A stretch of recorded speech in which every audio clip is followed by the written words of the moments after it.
of the stars in the heavens.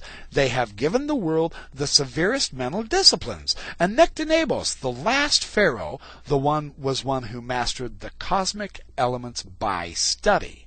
Now Hippolytus, he insisted that the Egyptians were strictly scientific in their study, even of God. That's very interesting, isn't it?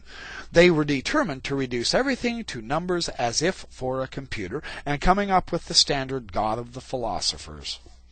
Egypt was the goal of all the students of philosophy and religion. All real scholars make an effort to visit Egypt. It was reported that the Egyptian sages are very secretive, and they're very contemplative, they're withdrawn, and they are alarmingly intelligent. They are also austere and upright in their morals. They had a genuine passion for learning, and especially the study of the stars. See, this was the sort of thing that had an irresistible appeal to men like Pythagoras. Oh, here we go. We're right back into the Greek realm, aren't we?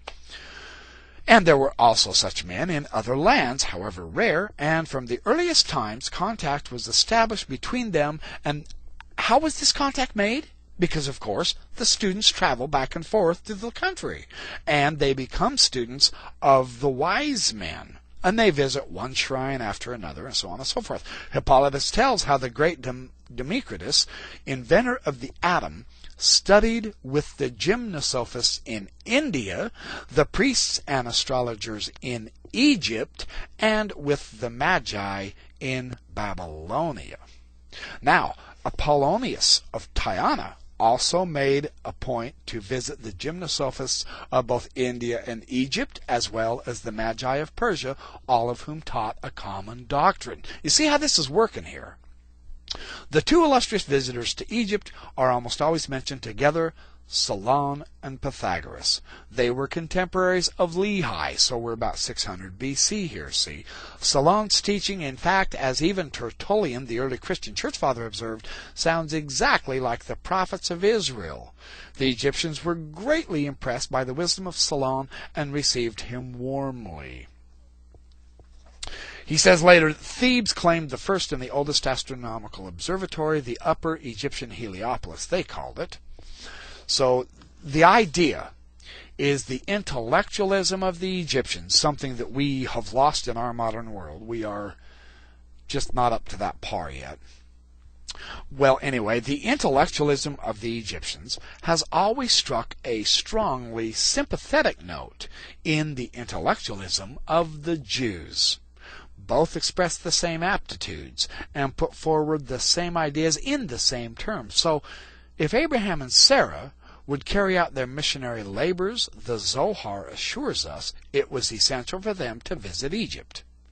And by going there, Abraham distinguishes himself and raised himself to a higher eminence. You see, he was the possessor of great righteousness and great knowledge, but he didn't stop. He kept going. This is the whole idea.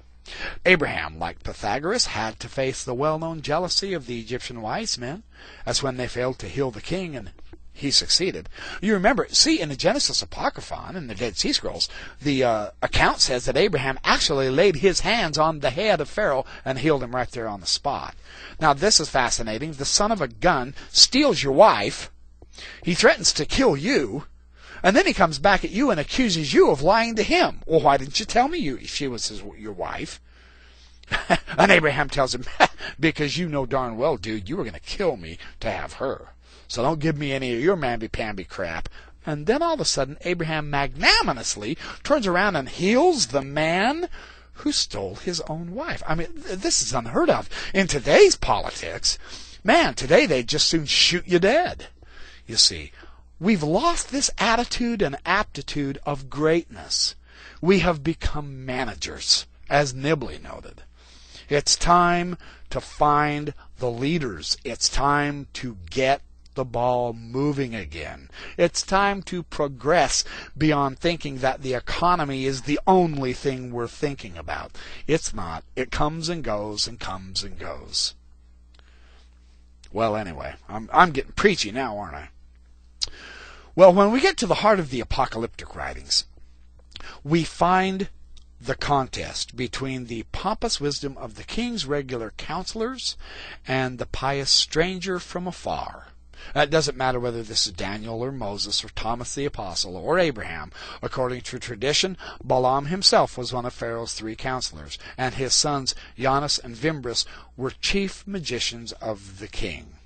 Vermes has observed that this Balaam advised Jethro the Kenite to flee to the court of Pharaoh to escape a murder charge in Midian, thus reversing the adventure of Moses. Jambres was the most famous of Pharaoh's Egyptians, competing in the court with Moses, you remember. If we go way back to the pyramid text, Nibley says, we even find Pharaoh's serpent in the manner of Moses' staff, swallowing up 7 other serpents in a battle of the magicians. But in spite of the importance of magicians at court, it was the truly wise man who was the most welcome. So he's kind of he's putting together this idea that strangers, wise men, traveled all over the various lands, and of course when they came into the land, the court would receive them magnanimously, because everyone had this aptitude and idea and attitude of trying to learn more, study more, understand more, because with greater understanding and greater knowledge and power is the greater ability to bless. And this was the Egyptian ideology, not to rule arrogantly in pure power, but to bless, to uplift everyone. This was their ideology. This is what Nibley is establishing with the ancient Egyptians, and then he's showing the parallel with Abraham the patriarch. Well, with Abraham and Moses and Enoch, and I would add Melchizedek, and so on and so forth. So it's really quite a picture, isn't it?